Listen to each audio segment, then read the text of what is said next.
Hello दोस्तों, welcome to my YouTube channel. इस YouTube channel पर आप लोगों को स्वागत है। आज हम लोग देखते हैं यूक्रेन और रूस का युद्ध, विवाद का कारण क्या रहा, इसको हम लोग समझने का प्रयास करेंगे।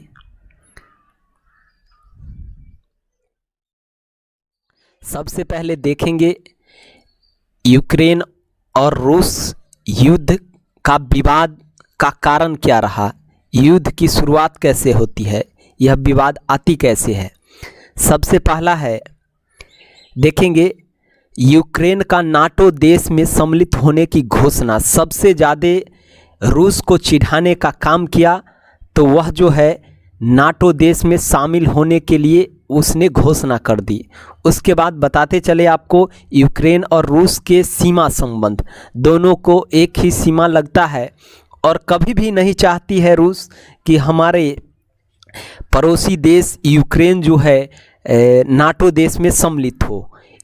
और तीसरा कारण यह रहा कि पूर्वी यूक्रेन में रूसी नागरिक रहते हैं। इसको हम लोग मैप के जरिए समझ सकते हैं। ये है यूक्रेन, ये है यूक्रेन और ये है रसिया यानी रूस, ये है रूस। समझेंगे, ये पूर्वी इधर हो गया, आपसे कह दे पूर्व हो गया, इधर पश्चिम हो गया, पश्चिम हो गया, ये उत्तर हो गया और ये दक्षिण हो गया। हम बताते चले ये पूर्वी यूक्रेन में जो है, पूर्वी यूक्रेन में जो है ये रसियन लोग रहते हैं। यहाँ के हैं कौन? रसियन लोग रहते हैं। यहाँ जो है रसियन लोग रहते हैं, यहाँ रसियन लोग, यहाँ मोटा मोटी तौर पर रसियन लोग रहते हैं। अब ऑटोमेटिक है कि हम लोग समझ सकते हैं कि जो देश के नागरिक अगर रहेगा उस देश के बारे में सोचेगा ही। और राष्ट्रपति पुतिन ने स्वतंत्र राष्ट्र बना दिया जाए। अब देखेंगे इसमें क्या क्या हुआ, इसमें क्या रहा और यह युद्ध की स्थिति क्यों आ गई। यह तो 2014 से पहले से ही चल रहा था विवाद, लेकिन फिर भी अभी ही युद्ध क्यों? इस प्रश्न के लिए हम लोग समझ सकते हैं कि पूरे नाटो देश अर्थात यूनाइटेड नेशन अमेरिका ने कहा कि हम यूक्रेन के साथ रहेंगे, यूक्रेन के लिए युद्ध लड़ेंगे और यूक्रेन के मेंबर हम जो है नाटो देश में बनाएंगे। लेकिन ऐसा हुआ नहीं। आप लोग देखेंगे रूस को चिढ़ाने का काम किया नाटो जो है रूस को चिढ़ाने का काम किया और राजनीतिक में कम अनुभवहीन समझा जा सकता है यूक्रेन के प्रधानमंत्री जेलेंस्की। होता है कि इनके पास कम अनुभव था और ये कूटनीति में जो है, कूटनीति में सफल राजनीतिज्ञ रहे। यह चाह सकते हैं तो 2036 तक प्रधानमंत्री बने रह सकते हैं, आपसे कह दे रूस के। और यह अच्छा नहीं है लोकतांत्रिक देशों के लिए, फिर भी यह जो है अपने देश में नए कानून ले आए हैं।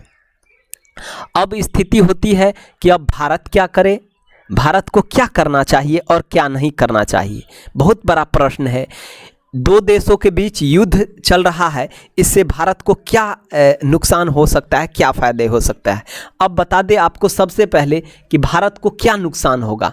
भारत को नुकसान हो सकता है कि पेट्रोलियम पदार्थ जितने भी है ना, कच्चे तेल है, वह सभी का भाव बढ़ जाएगा, रेट जो है बढ़ सकता है।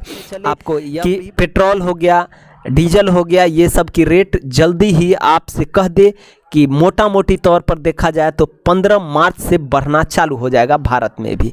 तो भारत के लिए भी युद्ध, या पूरे विश्व के लिए या पूरे दुनिया के लिए भी यह कहा जा सकता है कि युद्ध कोई विकल्प नहीं है।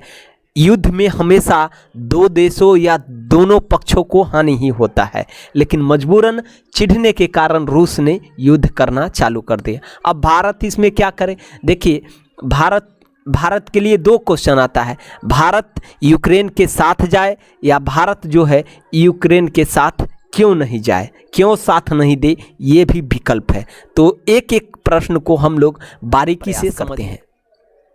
देखेंगे क्यों साथ दे, पहले साथ क्यों दे।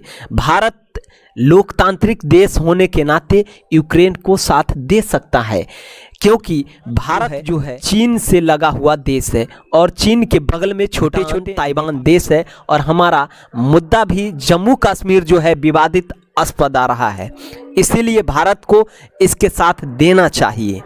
अब लोकतांत्रिक देश होने के नाते निर्दोष जनता क्यों भुगते कोई भी चीज़? निर्दोष जनता को इसमें क्या है? यूक्रेन के निर्दोष जनता 18 से 20 हज़ार छात्र वहाँ रहते हैं, इसीलिए यूक्रेन और आपसे कह दे कि रूस से भी भारत को बातचीत करनी चाहिए। और सुने हैं कि भारत रूस से बातचीत भी की है राष्ट्रपति पुतिन से। अब बता दे साथ क्यों नहीं दे? सबसे बड़ी मुद्दा है कि भारत यूक्रेन को साथ क्यों नहीं दे। देखिएगा, पहला है भारत 1998 में पोखरानु परमाणु परीक्षण के समय यूक्रेन का कड़ा प्रतिबंध लगाना, भारत पर जो है कड़ा प्रतिबंध लगाने का काम किया था। 25 देशों में से प्रमुख देश यूक्रेन रहा जो भारत को प्रतिबंध लगाने के लिए चाहता था और लगाया भी था, जो मुद्रा के तौर पर कड़ा प्रतिबंध लगाया था जिस समय भारत के पोखरानु पर परीक्षण हुआ था। उसके बाद एक मुद्दा और है कि यूक्रेन पाकिस्तान को हथियार बेचता है, तो ये भी भारत के लिए अच्छी बात नहीं है। अगला हम लोग बताते चले कि भारत का जो है रूस के साथ अच्छा संबंध रहा है, मित्रता संबंध रहा है। भारत के मित्र रहा है रूस हमेशा से, और जब 1962 के युद्ध हो रहा था चीन के साथ तो रूस ने खुल करके भारत को साथ दिया था। अब बता दें विश्व में शक्तिशाली देशों में माना जाता है, तो इससे स्पष्ट होता है कि यूक्रेन पर कब्जा कर ही सकता है। इतना समझिए कि 80% उम्मीद लगता है कि कब्जा कर ही लेगा, और सैन्य बल में भी एक यूक्रेन जो है रूस से कमज़ोर है। तो इससे स्पष्ट होता है कि भारत को साथ देना ही चाहिए यूक्रेन को, रूस को। अब बता दें क्यों बातचीत करनी चाहिए रूस से भारत को, क्योंकि लगभग 18 से 20 हज़ार भारतीय छात्र जो है फंसे हुए हैं। ये तमाम न्यूज़ में आप लोगों को दिखाया जा रहा हो। अब फाइनली अब हम लोग समझते हैं कि क्या करना चाहिए भारत को इसमें। तो भारत को देखिए, भावनाओं से पूरा देश जो है भावनाओं से नहीं चलता है, देश जो है कूटनीति और नीति से चलता है। इसीलिए भारत को पहला स्टेप लेना होगा कि भारत को मोटे तौर पर जो है न्यूट्रल रहना चाहिए, और नहीं तो अंतिम कागार पर जो है रूस के साथ ही जाना चाहिए। अब आपकी क्या राय है, इसको आप लोग ज़रूर कमेंट करें और कमेंट में ज़रूर लिखें, अपने अपने राय को बताएं, और इस सेशन को आप लोग लाइक करें, शेयर करें, कमेंट करें और सब्सक्राइब करें। जय हिंद दोस्तों।